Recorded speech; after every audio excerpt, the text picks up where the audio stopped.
presiden esta conferencia de prensa el doctor José Ángel Córdoba Villalobos, secretario de Salud, el doctor Philippe Lamy, representante de OPS-OMS para México, y el doctor Armando Wet, secretario de Salud del Distrito Federal. Tiene la palabra el doctor José Ángel Córdoba Villalobos. Hola, muy buenas noches a todas y a todos. Frente a la actual situación sanitaria que vive nuestro país, junto con otras naciones del mundo bajo la coordinación de la Organización Mundial de la Salud, el Estado mexicano, con la participación de todos los actores políticos, está determinado, en primer lugar, a preservar y proteger la salud y la vida de la población y a la vez buscar elementos que nos permitan en su momento regresar a una estabilidad económica, social y política con la mayor normalidad alcanzable.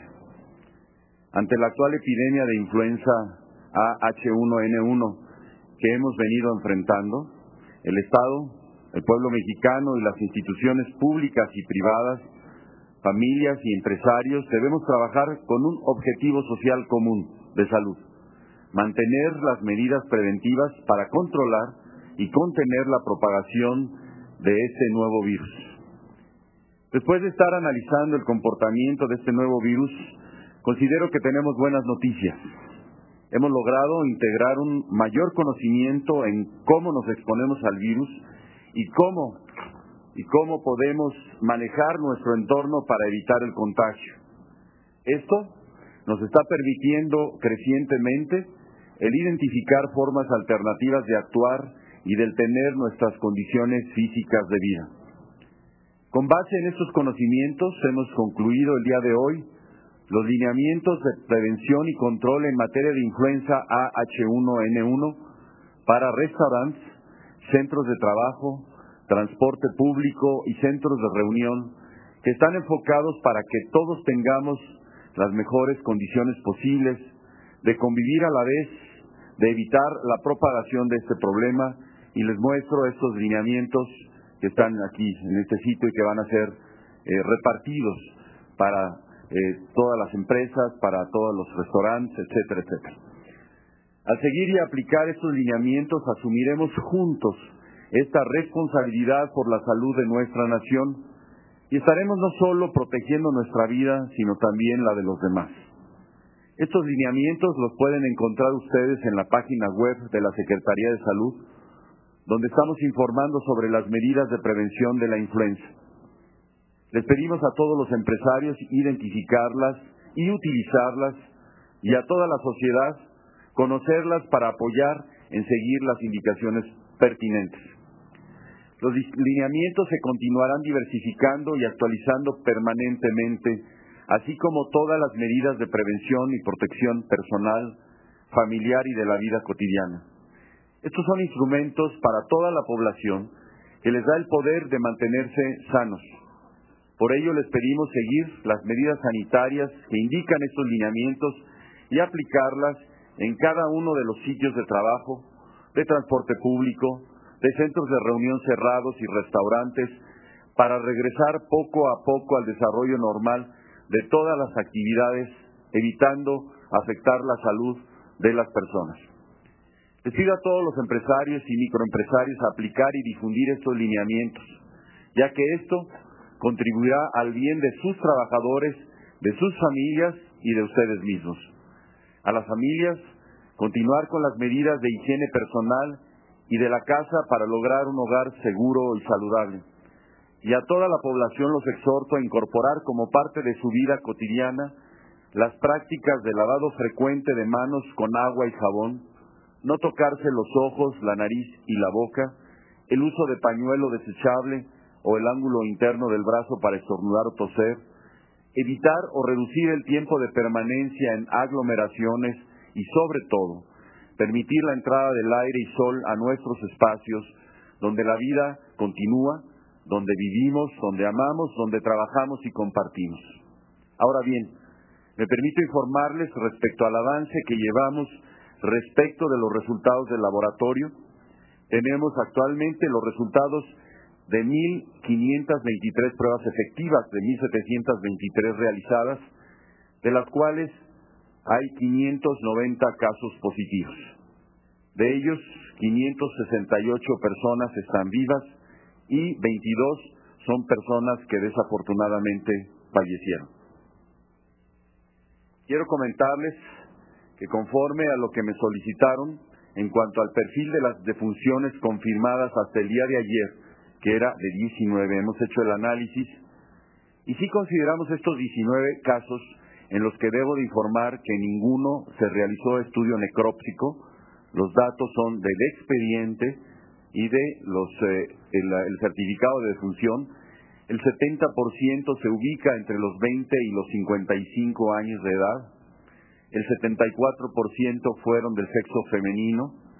Y en lo que se refiere a su ocupación, el 55% se desempeñaban alguna actividad laboral diversa, 21% eran estudiantes, 21% amas de casa y solamente el 4% sobrante eran desempleados. El nivel de escolaridad de estas personas que fallecieron, el 36% tenían educación primaria, 26% nivel técnico y de bachillerato, 16% secundaria y 11% eran profesionistas. En el 11% de los casos no hubo un informe sobre la actividad. Casi el 90% son de la zona metropolitana.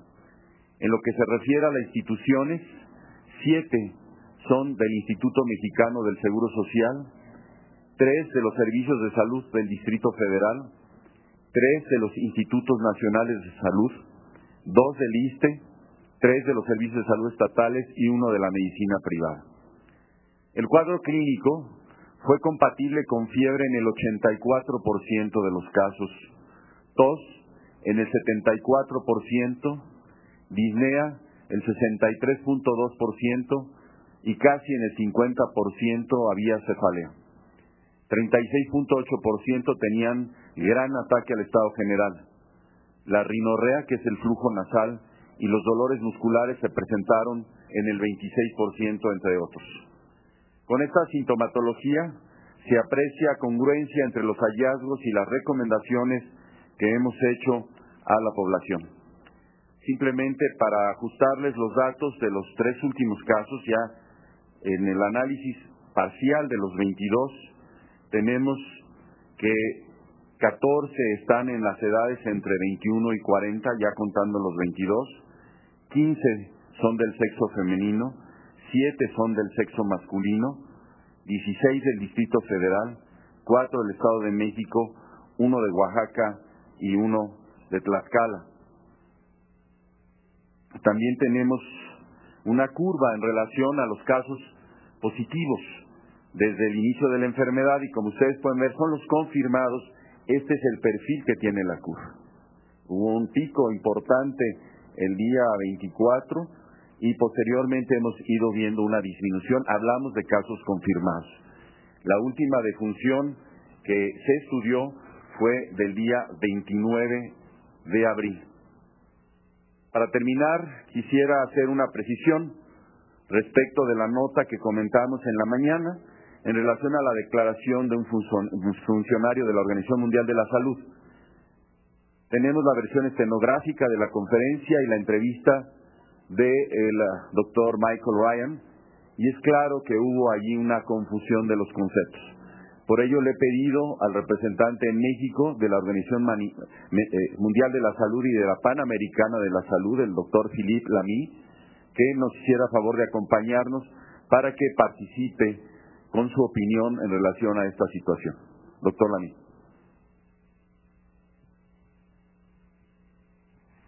Muchas gracias. Buenas noches. Bueno, en relación con la alerta frente a este brote epidémico, quiero indicar que todos los implicados actuaron a tiempo en la medida de sus posibilidades y demostraron un fuerte compromiso para enfrentar una emergencia mundial. Por primera vez se activaron los mecanismos de acción del Reglamento Sanitario Internacional. El secretario de Salud de México ya lo ha manifestado claramente en múltiples oportunidades. Lo manifestó también el doctor Keiji Fukuda en Ginebra ayer por la mañana. La doctora Chang ha reconocido también la apertura, el compromiso y la colaboración de México. Se mantienen comunicaciones periódicas con las sedes de nuestra organización en Washington y Ginebra y permanentes con la representación de OPS y OMS en México. Existe una muy estrecha colaboración entre México y nuestra organización.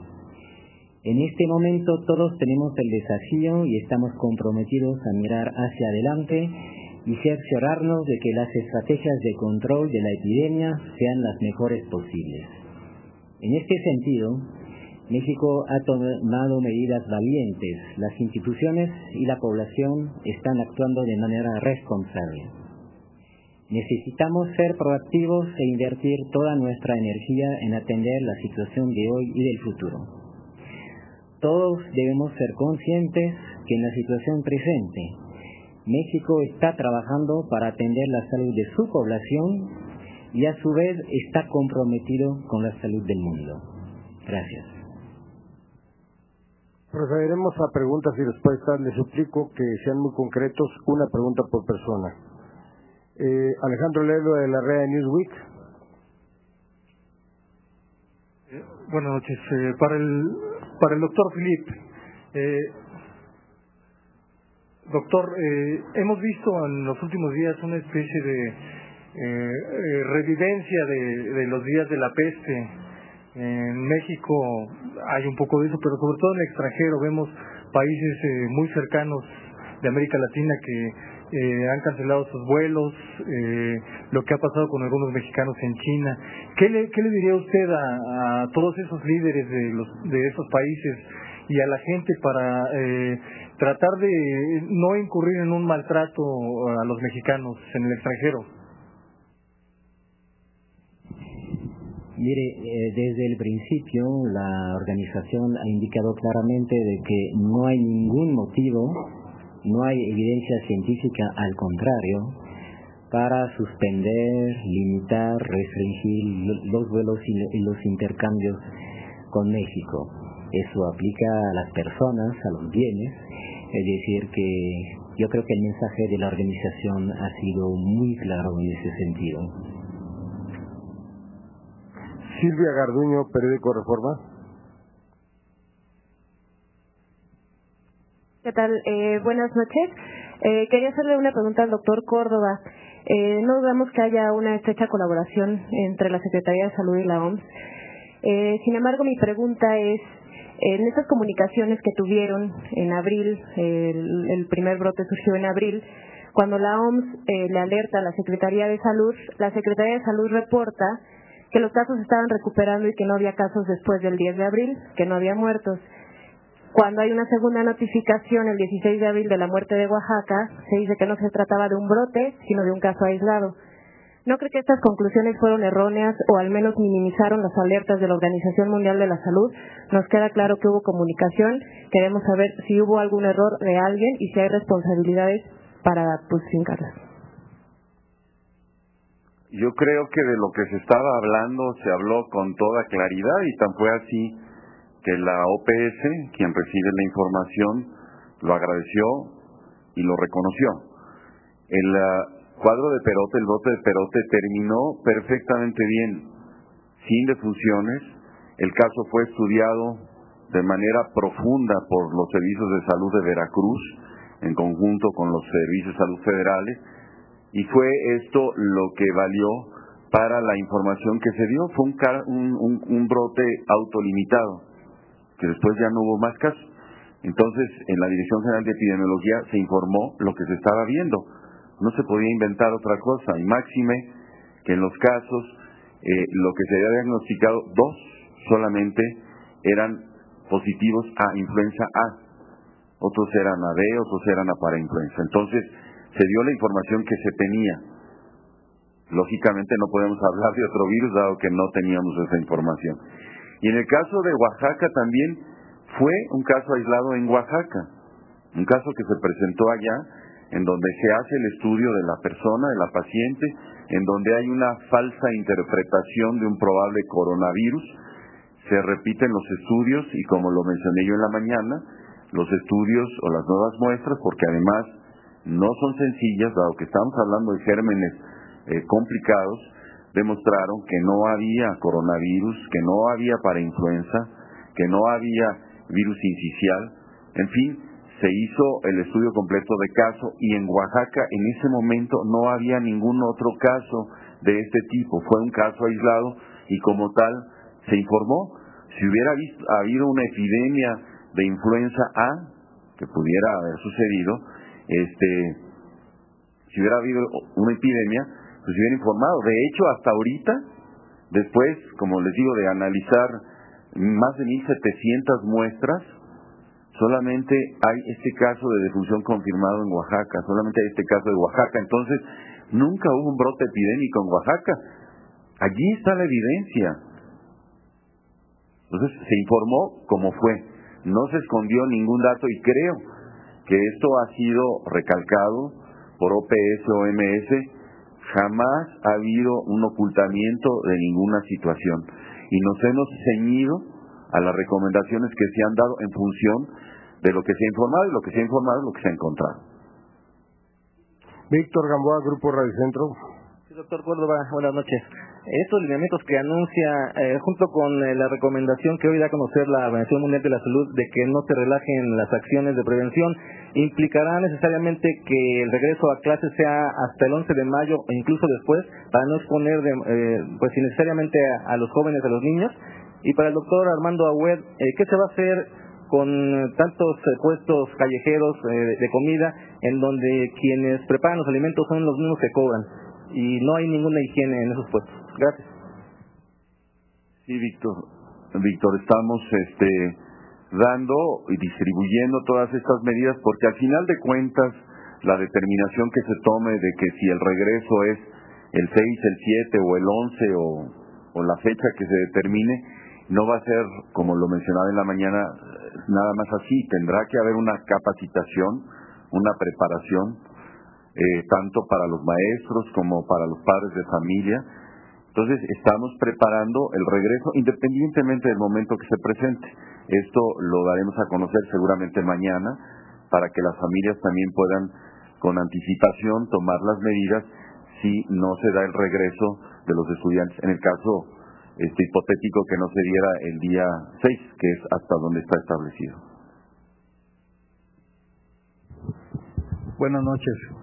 Desde el cierre de los restaurantes, el jefe de gobierno, Marcelo Ebrard, estableció que todas las delegaciones actuaran quitando los puestos callejeros y obviamente desde el punto de salud, desde la acción de salud, establecimos todo un mecanismo de revisión y obviamente la aplicación de cubrebocas, lavado de manos, medidas higiénicas. Obviamente los puestos ambulantes siempre son muy complejos de manejar. Sin embargo, la acción de gobierno fue contundente y que se quitaran los puestos callejeros donde efectivamente hay un problema de contaminación de mala higiene. Una pregunta así, por favor. Héctor Figueroa, Cadena 3.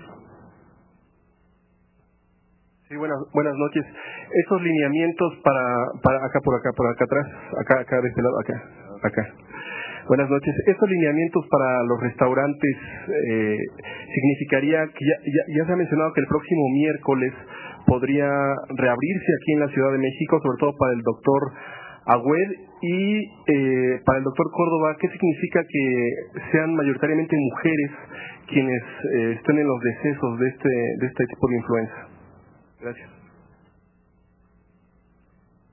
Estos lineamientos explicitan la distancia que debe haber entre una persona y otra y las características de los establecimientos.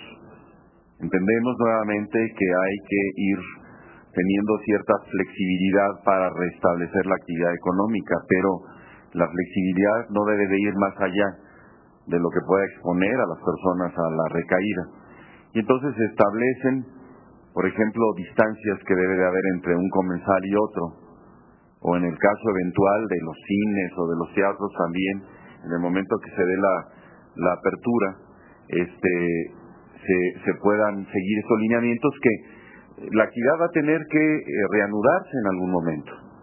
Pero igual que como lo estamos viendo para las escuelas, tendrá que ser para las actividades comerciales no se puede relajar totalmente las medidas de prevención. No es conveniente, les suplicamos que no las relajen. O sea, el hecho de que se reanuden las actividades de alguna manera puede representar un riesgo de que haya un repunte, pero no podemos tampoco permanecer, dado la importancia que esto tiene, la actividad económica para las personas, aunque lo sanitario está primero, como lo he dicho, pasivos, sin decirles, bueno, ok, regresamos en el momento que se determine, pero hay que tomar estas precauciones.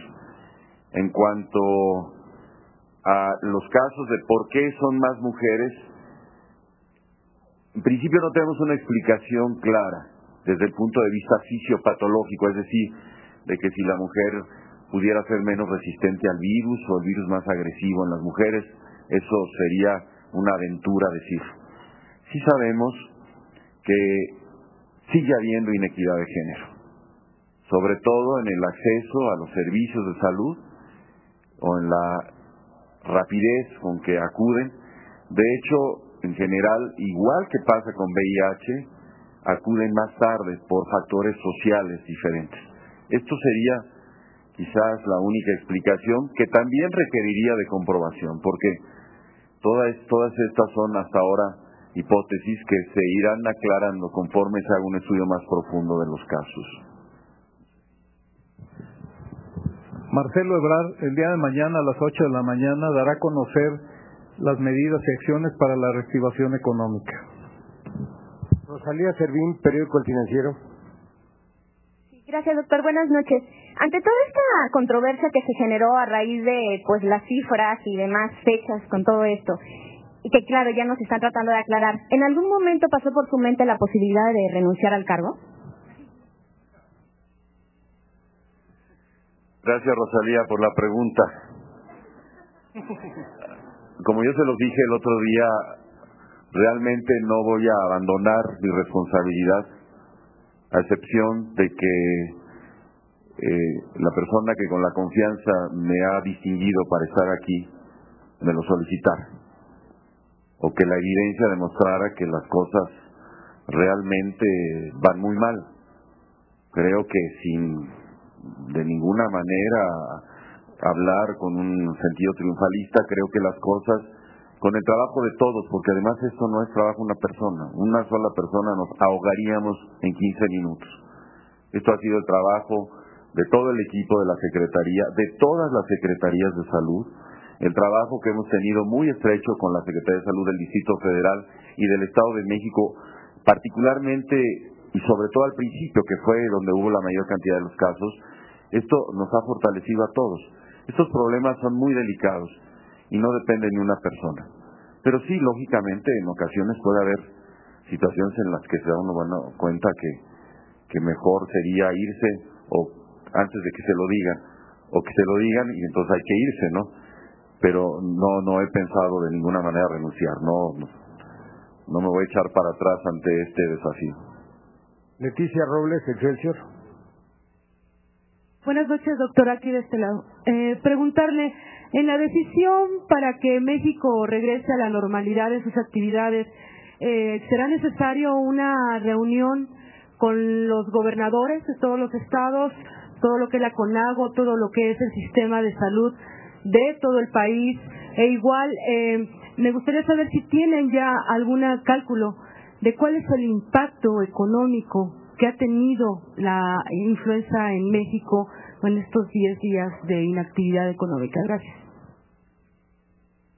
Mire, yo creo, Leti, que sí tiene que haber una consulta, y no nada más a los gobernadores. Hay muchos sectores involucrados y hemos tratado hasta el límite de nuestras fuerzas de estar en reuniones con ellos. Si se ha tratado de los legisladores, si se ha tratado del sector productivo, si se ha tratado de los rectores, hemos tenido reuniones con algunos gobernadores, en fin. Yo creo que esto es una decisión que tiene que ser consensuada, donde hay que escuchar las opiniones de ellos y que así podremos ir en un mismo camino. Esto es muy importante, porque si empieza a haber divergencias o actitudes no fundamentadas diferentes, pues esto puede originar después mayores problemas. El impacto económico, bueno, nosotros no somos economistas ni el área que lo calcula, pero creo que ya en algún momento el secretario Carstens se ha referido, no me recuerdo si es un 0.6% del PIB, que era lo que él había referido. No quisiera yo dar cifras que realmente ellos son los que las están calculando y que le podrían dar una información más precisa. Carolina Hanashiro, BBC. Buenas noches. Quisiera preguntar, bueno, en los últimos días hubo un gran aumento de personas que presentaron síntomas similares a los de la influenza humana y felizmente en la mayor parte de los casos se descartó la existencia de esta enfermedad. Aún así, es posible afirmar que el número de pacientes que acudieron a los hospitales está dentro de la normalidad, y si no es normal, ¿qué está haciendo el gobierno al respecto de estos casos? Por otro lado, México ha recibido ayuda de algunos países extranjeros para paliar esta crisis. Ahora que el gobierno mexicano afirma estar conteniendo el avance del virus, otros países dicen que el riesgo de propagación es muy alto. ¿Algún país ha pedido que México les ayude por la experiencia adquirida en los últimos días? Y por último, la situación se dio a conocer públicamente el día 17 de abril, el mismo día que el presidente Barack Obama terminaba su visita a México. De ahí han surgido rumores de que ustedes hayan tardado un poquito en publicar, en hacer pública la epidemia. ¿Qué tienen Una que decir pregunta, sobre por esto? favor. Sí, lo que le puedo ratificar es lo que hemos estado mencionando. El ingreso de pacientes a los hospitales ha disminuido. El estado de salud de los pacientes que han ingresado ya no es tan grave. Sigue habiendo pacientes graves, evidentemente, pero ya en los últimos días ha habido menos ingresos a los hospitales y en general, creo que en la mañana lo mencioné, en el caso del ISSSTE, por ejemplo, nos decía su director general que afortunadamente solo el 30% eran pacientes graves, 70% eran pacientes estables, que da una expectativa de que todos ellos sean dados de alta en los días que siguen sin ningún problema. Sí va a ser importante las lecciones aprendidas aquí. Ahorita, en estos momentos, estamos ante los ojos del mundo y muchas de las decisiones que se tomen van a influir después en las decisiones que puedan tomar otros países. Nosotros mismos, al no tener un antecedente histórico de algo similar, estamos revisando continuamente y sacando factores que se refieren a cómo se comportó, por ejemplo, la epidemia de la gripe española en 1918. Entonces, en materia de salud pública, en estas situaciones es fundamental el hacer el seguimiento de las decisiones que se toman y del comportamiento del virus, para que ya en otra nueva experiencia a otro país, pues sepan cómo actuar, tanto en las decisiones que fueron útiles como aquellas que no lo fueron. Entonces, evidentemente es muy, muy importante. La alerta se dio el 17 de abril, no en función de una situación política, jamás. Si hubiera habido que darla el 13 o el 12 o el 11, se hubiera suspendido la visita del presidente Obama. La alerta se dio en el momento que el número de casos rebasó la normalidad. Siempre tenemos un cierto número de casos, incluso de influenza tipo A, en esas épocas. De hecho, de las pruebas que hemos estado realizando, casi o un poco más de un 10% han sido para influenza A, no para el nuevo virus. Entonces, si hubiera habido un repunte extraordinario, desde antes se hubiera dado la alerta. O sea, la alerta en nada tuvo que ver con la situación política. Lucía Gravén, W Radio. ¿Qué tal? Buenas tardes. Sé que no me van a poder dar respuestas contundentes, dado que el virus tiene poco tiempo de estar circulando, pero con ya casi 600 casos comprobados, ¿qué hemos aprendido respecto a lo que se sabía en un principio sobre este virus, específicamente sobre la forma de contagio? Y esto lo pregunto porque se había dicho en un principio que era altamente contagioso, sin embargo usted mismo nos ha informado que han revisado a las familias en las que ha habido casos de fallecimiento y han sido muy pocas las personas que se contagiaron. Y bueno, otro asunto que llama la atención es que casos de contagios, es lo mismo, casos de contagios comprobados al menos en España y en Italia fueron turistas que estuvieron en Cancún, un estado que al menos en el último reporte que nos dio usted no había presentado este virus H1N1. Entonces, ¿qué sabemos sobre cómo se contagia y si no sería conveniente decir cuáles son los estados en los que sí está presente y cuáles no? Justamente porque se decía en la mañana que los principales centros turísticos no está presente el virus. Sí, yo creo que todos los días estamos aprendiendo muchas cosas, Lucía. Entre ellos, por ejemplo, que los grupos de edad que son afectados, que en un momento pensamos que nada más era para estas edades de los jóvenes, pues ya al ver la curva de todos estos casos, vemos que el 50% están menos de 20 años, o sea, y la mitad de estos en menos de 10 años. Que ha sido el comportamiento más agresivo, porque son el mayor número de los casos, de los que están entre 20 y 40 años, para lo cual todavía hacen falta explicaciones. Hace un momento me preguntaron por qué más mujeres, dimos una hipótesis de lo que se piensa. Y como esto, y con el estudio de todos los casos, vamos a ir teniendo más información para poder sacar conclusiones en relación a ello. Respecto a a la forma de contagio, yo creo que ya mañana por la mañana con toda exactitud les podemos dar el índice de contagiosidad o de transmisibilidad que puede tener este virus, y que efectivamente en un principio, de acuerdo a lo que se tenía informado en el caso del virus de la influenza aviar, lo que se conocía es que tenía un alto grado de transmisibilidad. Y entonces, al empezar a tener tantos casos, parecía que el comportamiento iba a ser de ese tipo. Pero otra vez, estamos aprendiendo, eso es nuevo, y ya con el estudio de los casos empezamos a acotar estas informaciones. En medicina hay muchas cosas que son así. Hace 10 años, cuando se recomendaba un medicamento para X cosa, hoy está contraindicado. ¿Por qué? Porque se sigue avanzando, y más en una cosa en un periodo tan pequeño. Llevamos apenas 8 o 9 días. En el caso de los turistas, sabemos de algunos que estuvieron en algún sitio y que después en su país les han diagnosticado esto. No los tenemos como casos confirmados aquí porque aquí no se les tomaron las muestras, porque se regresaron. Entonces, es por ello, y además, como fundamento, yo le puedo decir que en la mayoría de los estados, por ejemplo, que están en la playeros, llamémoslos así, no hay casos.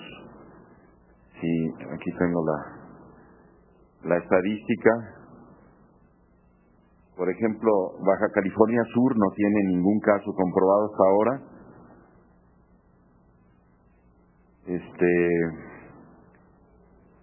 Guerrero y Quintana Roo tienen muy pocos casos.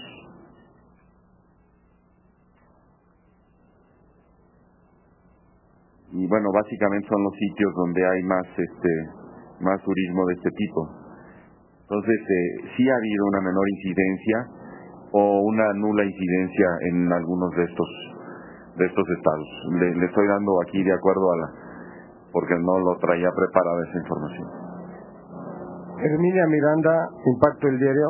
Buenas noches. Preguntarle, secretario, con estos lineamientos que acaba de anunciar, ¿se abrirá el 6 de mayo los restaurantes a nivel federal y local?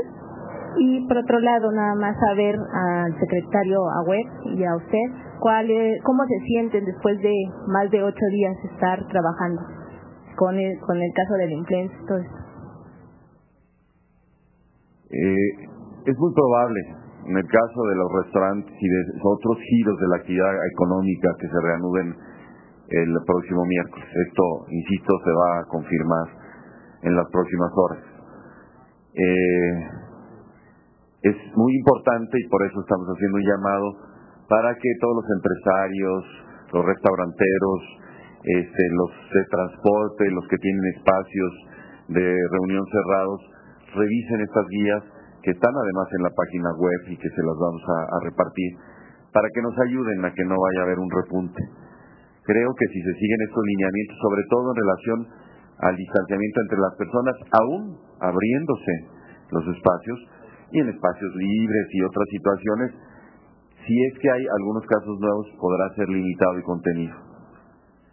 Por lo demás, nos sentimos muy enriquecidos, o yo me siento muy enriquecido por la participación ciudadana. La verdad es que ha sido una respuesta extraordinaria. Y otra vez, si no hubiera sido por eso, por la ayuda de la ciudadanía, estaríamos hablando de otras historias, a pesar de que el índice de transmisión parece no ser tan agresivo como en la influenza española, donde llegaba un virus a una familia y se morían familias completas. Afortunadamente no estamos hablando de esas historias, estamos en otro momento, hay más capacidad hospitalaria de personal de salud, de medicamentos y todo, pero aquí ha sido fundamental la participación de los ciudadanos. Y la verdad que eso deja una lección, yo creo que es la más enriquecedora, por lo menos en lo que a mí respecta. Flavia Marreiro, perdón doctor, una disculpa. Yo me siento muy privilegiado de estar en esta posición, en este momento de esta crisis de salud pública. Yo creo que la más importante crisis de salud pública. Servir al gobierno de la ciudad, servir a la ciudadanía en este momento, creo que no tiene comparación. Creo que por algo estudiamos medicina y por algo estamos para servir a la gente.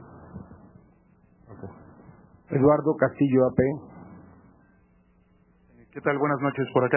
El secretario, ¿se mantendría en el comentario que nos dijo en la mañana de que la epidemia entró en una fase de descenso? Si nos explicara esto, cómo contrastarlo con las nuevas cifras que nos dio.